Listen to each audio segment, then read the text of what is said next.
Hi, everyone. I'm Alexandra Uresta, and this is Career Switch Podcast. This show is here to encourage you to take action with whatever career change you're considering or working on. Maybe you're trying to switch industries or professions or break out on your own and start a business. In some episodes, I talk to people who've made their own career switch, whether by choice or circumstance. They share the good, the bad, and the truth about their journey, including what worked for them and what didn't.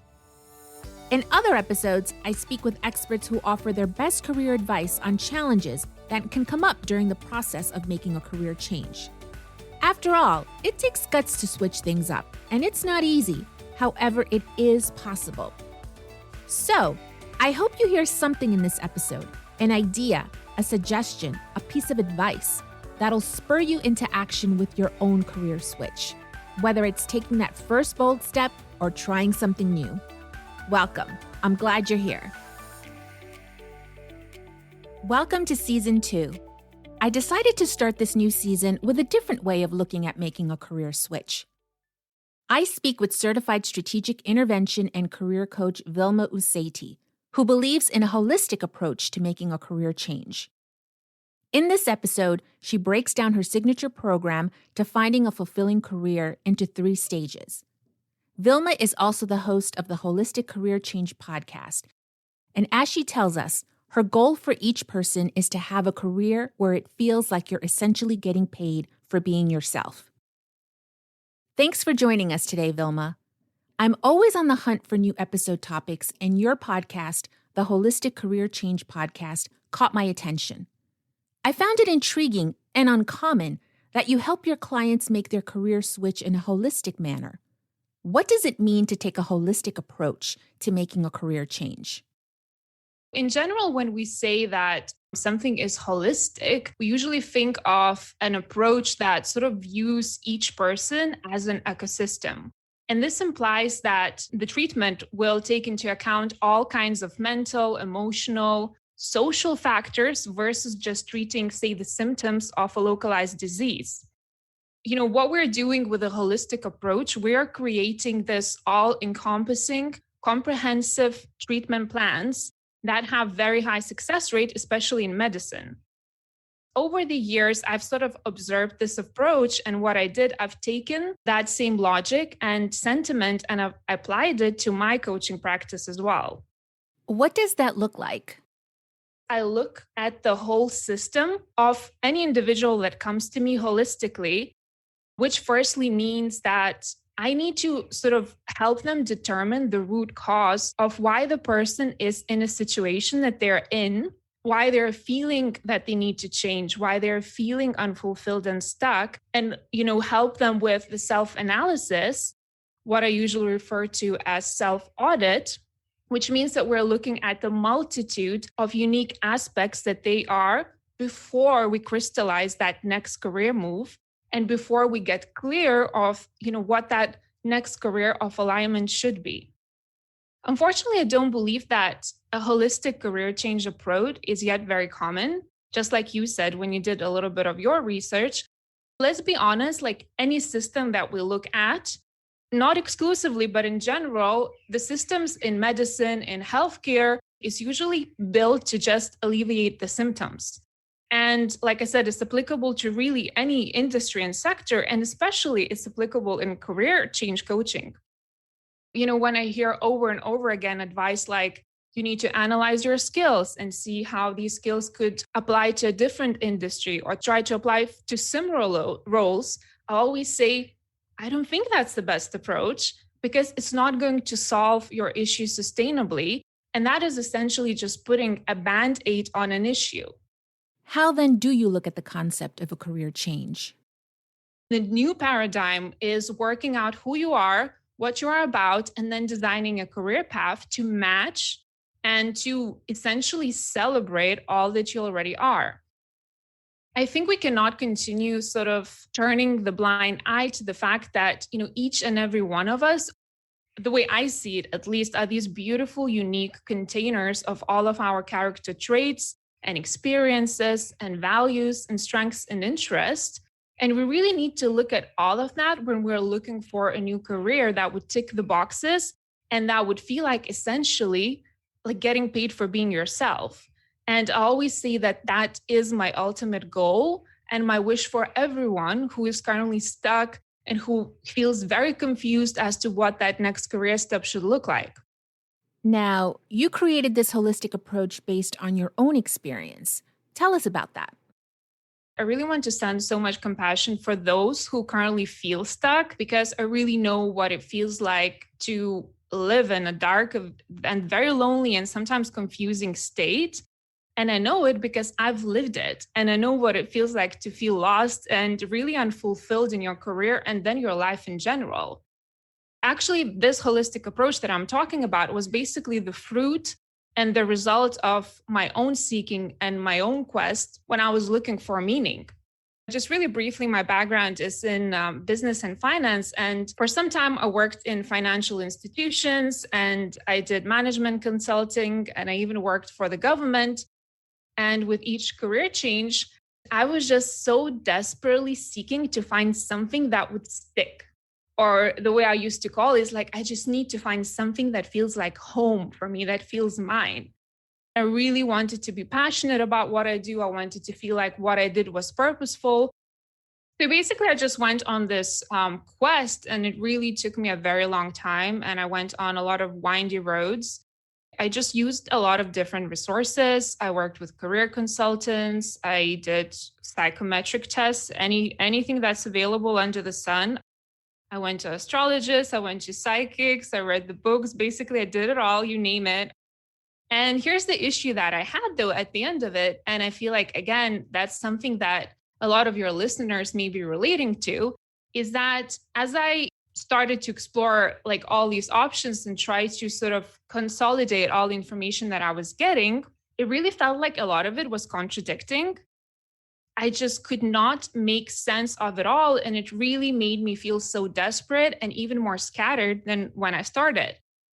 And I remember many times where I just sit in this sort of desperation thinking, I wish there was like one source, or I wish there was one person I could go to and they would help me to make sense of all of these different complex parts and different experiences that I had.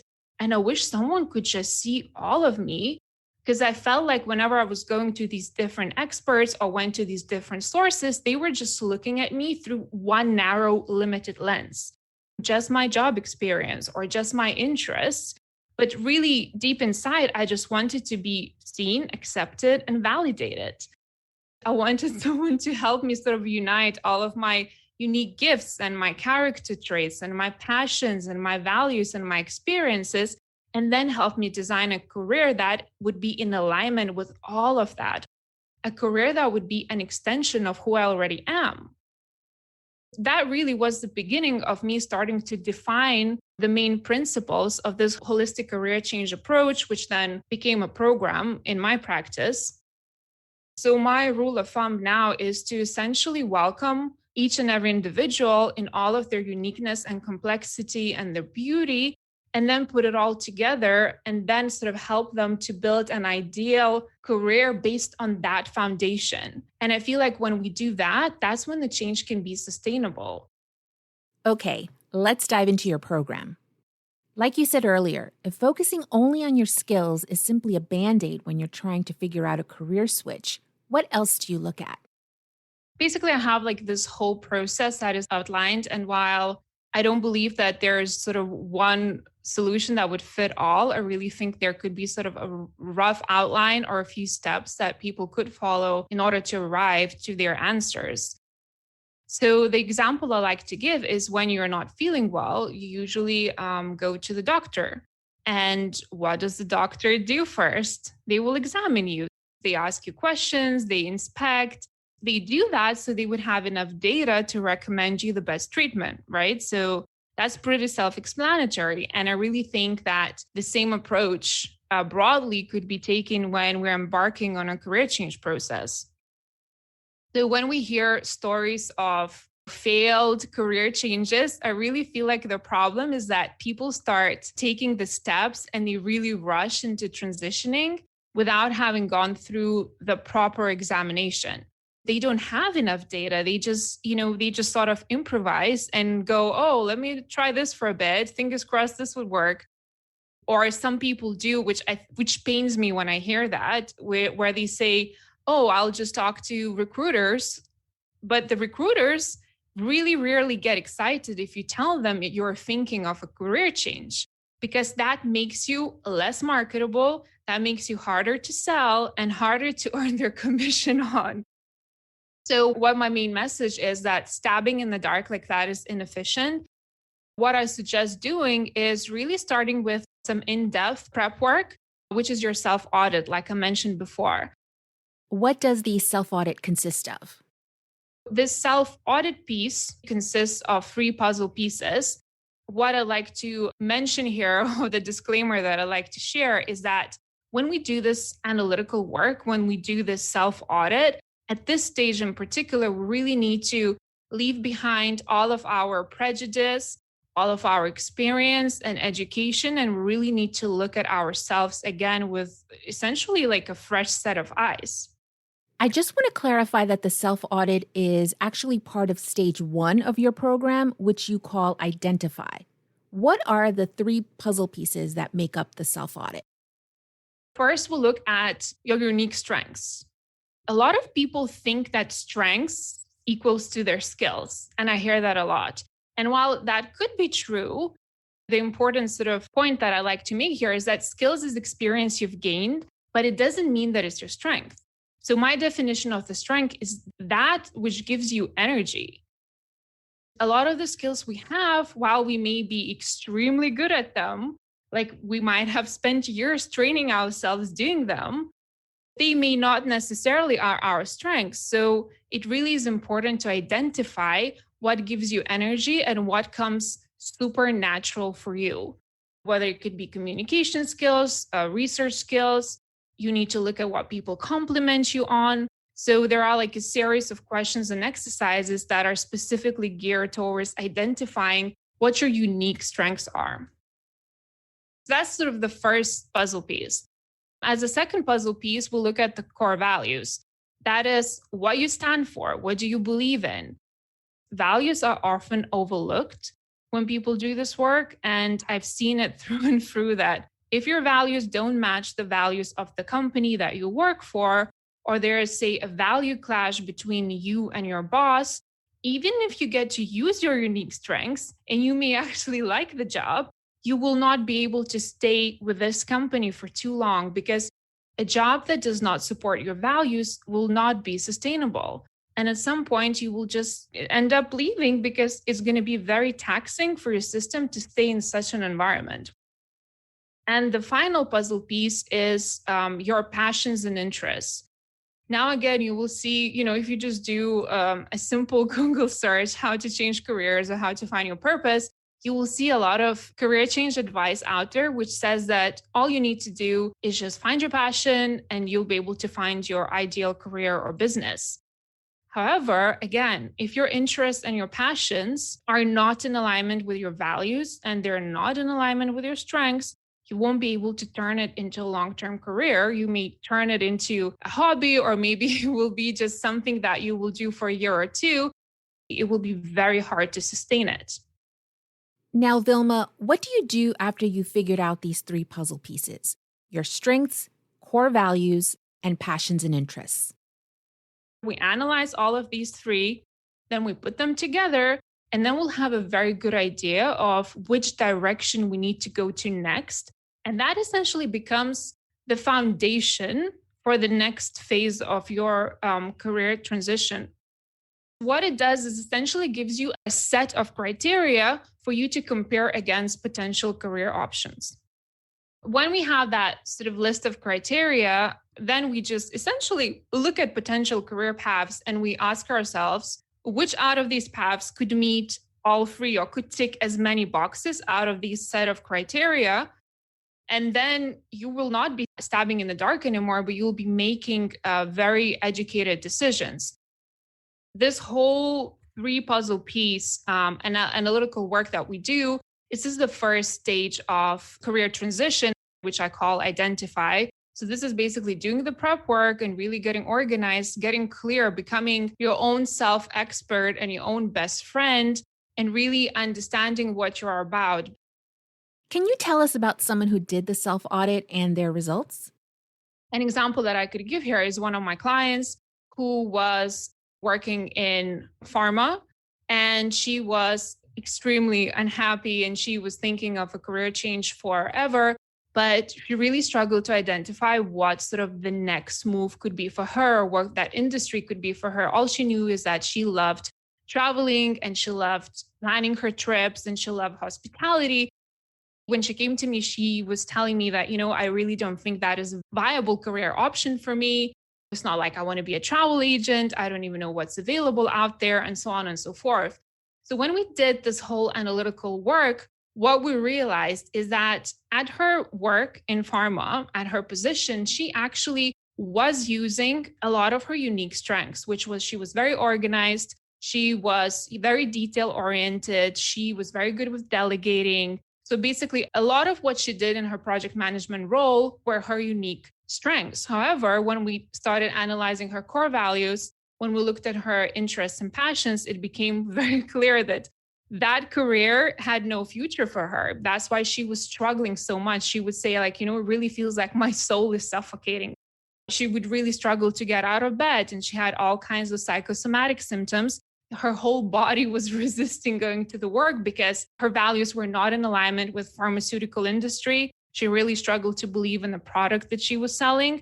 And her interests and passions really were elsewhere, which was to do with being free, with physical movement, with traveling, and so on and so forth. So that role was essentially just completely out of alignment for her. Are people usually surprised by the results of their self audit since they may already have ideas about what they can and can't do? Like your client came to you already thinking she couldn't go into travel. It's not going to surprise you. The results that you're going to have is probably going to be something that you felt, but you really putting it on paper, answering questions, doing this work, sitting with each question is going to give you a lot of aha moments and validation to show you that actually that gut feeling that I always had, I'm not crazy. There is something to this. Great. Let's move on to stage 2. What's involved in this stage? Once we have a few career options that we have identified that meet all of the criteria that ticks the boxes, then we go into the second stage, which I call the test drive stage, where basically we test out those options. There's basically one thing to think that a position looks like a good fit on paper, but really what we need to do and to make sure, especially when we are embarking on a career change, say when we're a little bit older, or if we have family and if we have dependents, really need to make sure that we also test it out and we experience and we put ourselves in the trenches, so to speak, so we get to taste what it's like to be in that position. It allows us to collect the data and the feedback that we can then take all in and analyze and select the most in alignment option. I had a client who was convinced that she wanted to have her own bakery. What she did is basically what we suggested, the play project that we decided to take on is for her to spend the weekends baking cupcakes and then going to like a local market and having a stand or catering to her friends' parties. And after she tried it for a month, what she realized is the aspect that she loved the most was not baking, but actually watching people enjoy her food and interacting with people. So what she learned that if her job would be sort of somewhere at the back of the bakery, getting up really early in the morning, doing all the work, it would not be something that she would enjoy because she really needed a lot of interactions.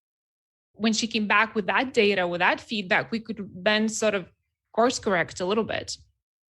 Do you recommend that people test out their career options while still at their current job? Absolutely. Actually, very rarely I will advocate for this instant switch where essentially you hand over your resignation on Friday and then you start your job or your business on Monday. I'm a big fan of a gradual switch. And that means that I would suggest to stay in a career that you're currently in. You need to collect your paycheck, not put any financial strain on yourself. and simultaneously work on building that new career or building your business. Okay, and finally, stage 3, transition. What happens in this last stage? When we do this test driving, when we select one option, only then we really sit down and we start to draft a career transition plan, which is outlining the steps, the timeline, the phases, et cetera, of what it would take to transition successfully. I know we've covered a lot in this episode, so Vilma, how can listeners learn more about your holistic program and reach you? If your listeners are interested in learning more, you may actually go and find my podcast, which is called the Holistic Career Change Podcast. The first 10 episodes I've dedicated to outlining my process in detail. So you'll have essentially each stage and the worksheets you can download and fill out. So there really is no excuse. It doesn't cost you anything. You just need to tune in and set some time aside and do the work. And I really believe you can get those answers that you're looking for. And if you'd like to take this work further, you can also visit my website, which is www.vilmausaite.com, which is my name, surname.com. Instagram handle is at vilma.usaite. And as we wrap up, since this may be a new concept for many people, what would you like listeners to keep in mind about taking a holistic approach to making their career switch? When I share the outline of the work that we're going to do with my potential clients, I often hear people say, oh, but what about my education? Or what about my skill set? Because it's in a different industry and so on. And this is, by the way, particularly true for those who are thinking of a double switch, which is changing the role and changing the industry. My tip here, and I feel like I can't stress this enough, is not to worry about your skills, because majority of your skills are perfectly transferable and can be applied across a gazillion of different industries and functions. So that's number one that I really want to stress. Another point is that while the first phase of identify is, I would say, very deliberate, it requires introspection, it requires intention.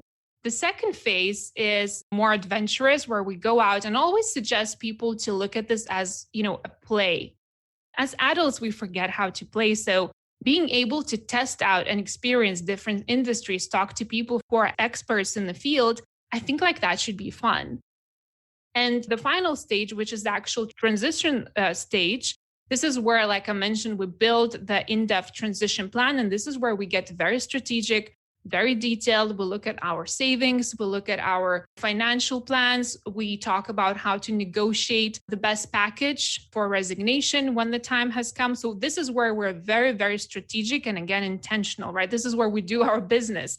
And I feel like a lot of people who don't spend time doing the first two stages, identify and then test drive, usually they rush to the last stage. And sometimes they don't even spend time on creating the transition plan, and you just sort of, okay, let me try this.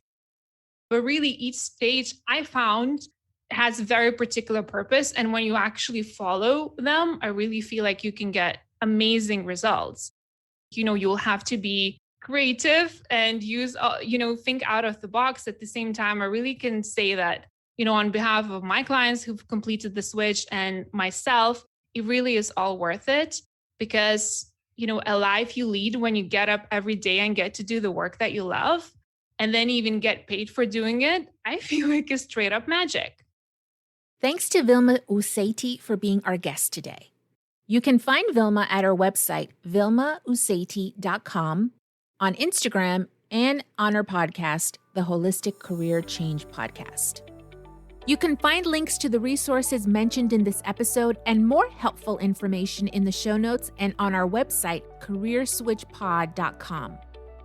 So what's your career switch? Are you motivated to take action after listening to this episode? Tell us at careerswitchpod.com. We'd love to know, along with any feedback you have about the show. Let us know too if you'd like to be a guest. Follow us on Instagram, Facebook, and LinkedIn at Career Switch Pod. And please rate, review, and share with your friends and colleagues. It'll help get the show out there. Thanks for listening today. Till next time.